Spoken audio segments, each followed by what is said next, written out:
Everyone can make a comeback and everyone can have a tide turning moment. My scores were often around just 40, 50, or even 30. About a year ago, I finished my first ever IELTS test and it turned out that I got a band 8. I think our generation is so fortunate enough to grow up with the internet.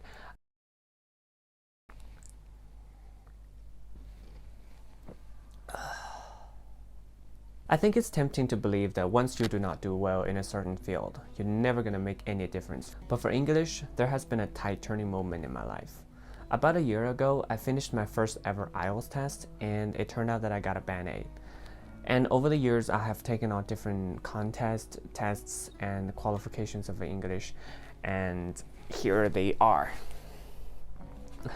These are not a breathtakingly astonishing result, but they have been at least quite awarding for me. But you wouldn't believe it, just 10 years ago when I entered middle school, I was hated by one of my English teachers who cursed me and said that I would never ever do well in English. It was partly contributed by his degeneration by a short-sighted remote town middle school English teacher and the fact that I usually did poorly on any regular English test. My scores were often around just 40, 50, or even 30 out of 120. So how did I turn from being hated by my English teacher to becoming a qualified English user? As my campus life is about to wrap up right at this moment, I think it's high time that I talked about my story on learning English to kind of record how I had learned English over the years. Hope I won't make this too long, and let's get right into it.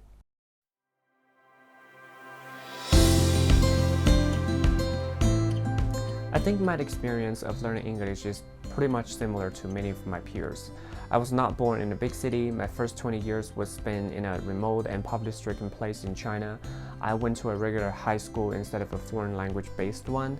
I did not get into the best English department at college, nor did I study English major at college at all.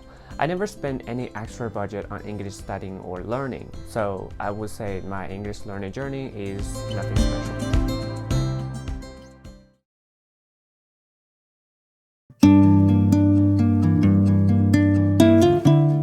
You see, many of the regular students in China have to learn English as a subject as early as 3rd grade, and so did I. When I entered the 3rd grade, my school started to include English classes. However, not knowing what English was, most of my students did not take it seriously. In most English classes, we just treat it as fun, laughing about what the English teacher had to say and making fun of everything in the class. We remember how the word was pronounced through written Chinese characters.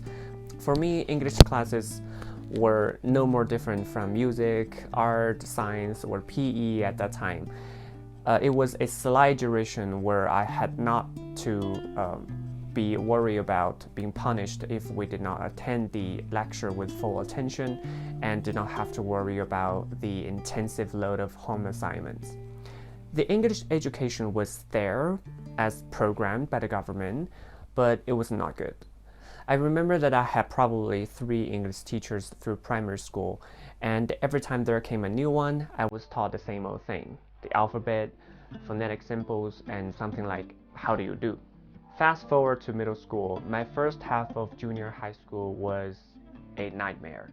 Last year, when asked what made me unique during my preparation of the 21st Century Cup, a widespread English public speaking contest in China, and here it is. During that time, I thought about my uniqueness, but 10 years ago, I was way different than I am today.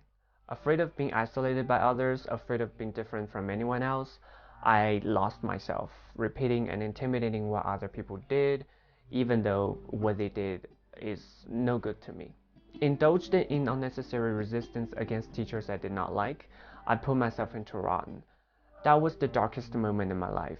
I was unable to find out what I liked and what I was good at. I hated schooling. I hated all the ridiculous happening around my community. My parents compelled me to do some kind of extracurricular training in math, which somehow amplified my opposition to school. Since I was a follower in class, my profound internal struggle suggested that no one treated me with honesty. That was when I felt I humiliated myself and my family. I was in dire need of a change until one day I disappeared from that class.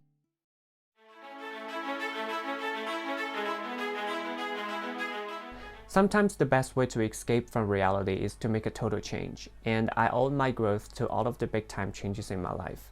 It was at that time I moved to another class, a whole new set of environments, different people, different teachers, and different me. I decided that I'd make a total change to shake off my humiliation.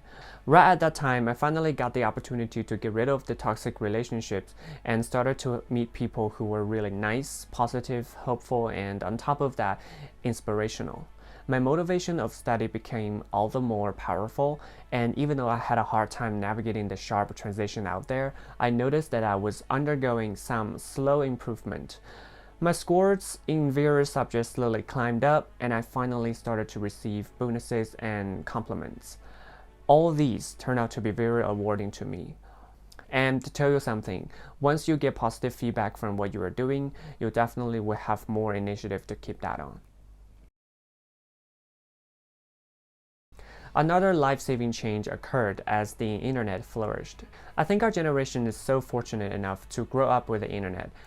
I was exposed to it and started to be fascinated by videos transferred from YouTube to some platforms like Youku, a household video platform back then in China.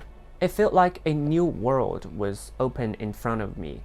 I remembered that one day I scrolled around the app, coming across these videos that are knowledge intense, thought-provoking, and with, most importantly, bilingual subtitles.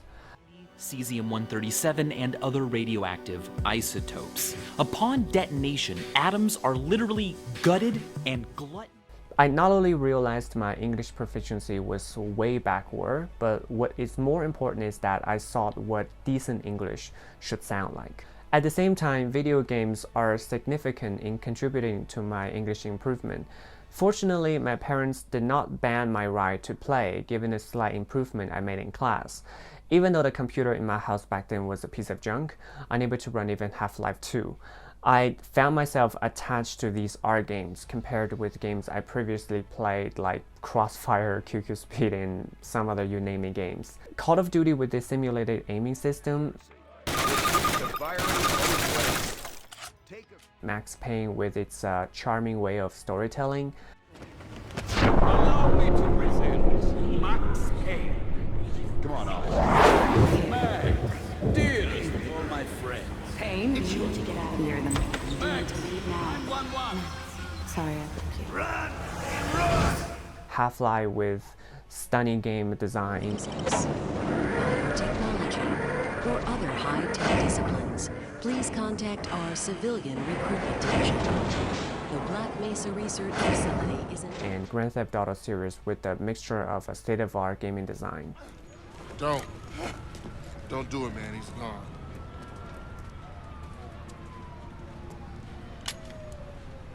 I just want to be sure it's over, man. That's all. All of them brought me to a new outlook. These games and these videos sailed me into a new direction of my life.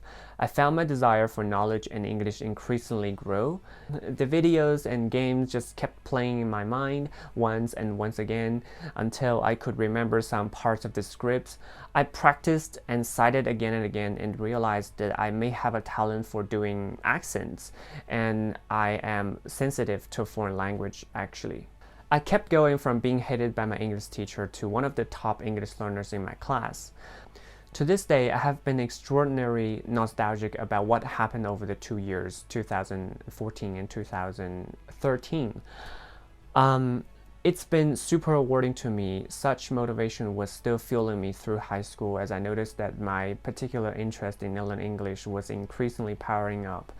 Only when I looked back did I realize that my high school years were like mundane days. No ups and downs, no big changes, and no big time moments. Life, though, is full of ups and downs, as many people have realized. If you don't get them, they will get you.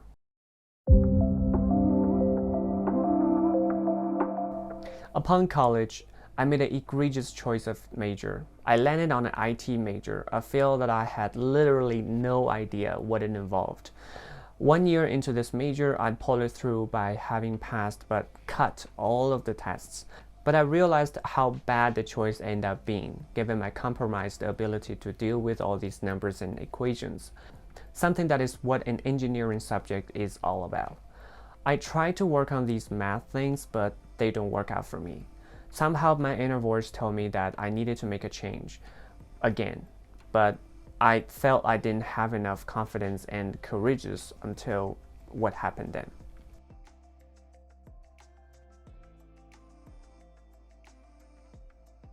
Two things that happened at the turn of my junior year got me confirmed. For starters, my junior year courses were like a nightmare to me. Everything went without warning. All of my junior year courses were full of math stuff with tons of equations, calculations, and algebras alike.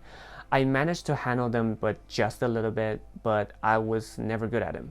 Number two, I was somehow drafted as one of my candidates to take on a speech competition. My training started during the summer vacation, a time when most college students were slacking off.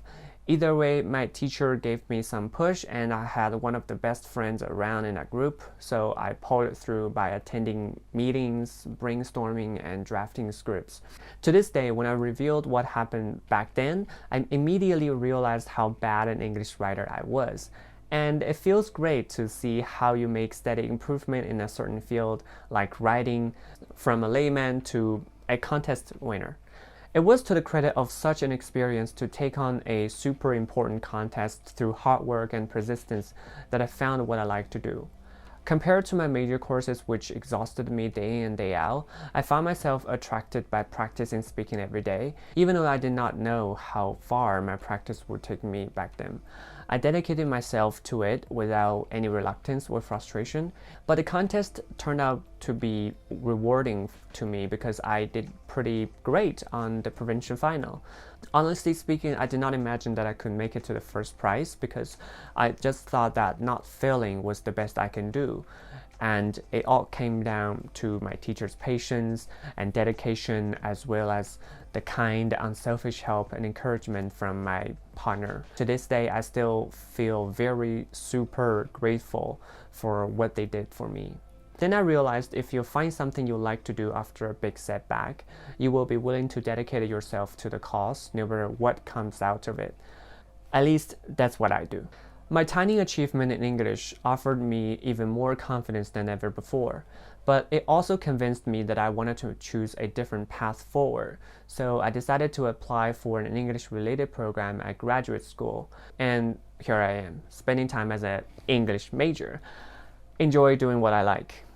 Over time at grad school, I did what every English major would do, consolidate my English proficiency in listening, writing, and speaking. I feel like I sometimes fail to live up to being a master's student, as I did not actually spend a lot of time on academic stuff, nor did I have any publications. I did participate in some competitions, but these were just a way of fulfilling my wish. Either way, I think my story can be easily copied, and that is to say everyone can make a comeback and everyone can have a tide turning moment in their life. Nothing to say. Make a change if possible. Think seriously about what you are good at and what you like to do, and do not think about the outcomes while you are doing what you like. That is what learning English teaches me. Okay, that's the end of the story. Hope you like it. If the story hits a chord with you, why not share it down in the comment section below? If you find this interests you, why not subscribe to this channel, as I will share much more about English learning, from speaking to writing to translating and interpreting. Okay, this is the end of the video. Hope you like it, and I will see you next one.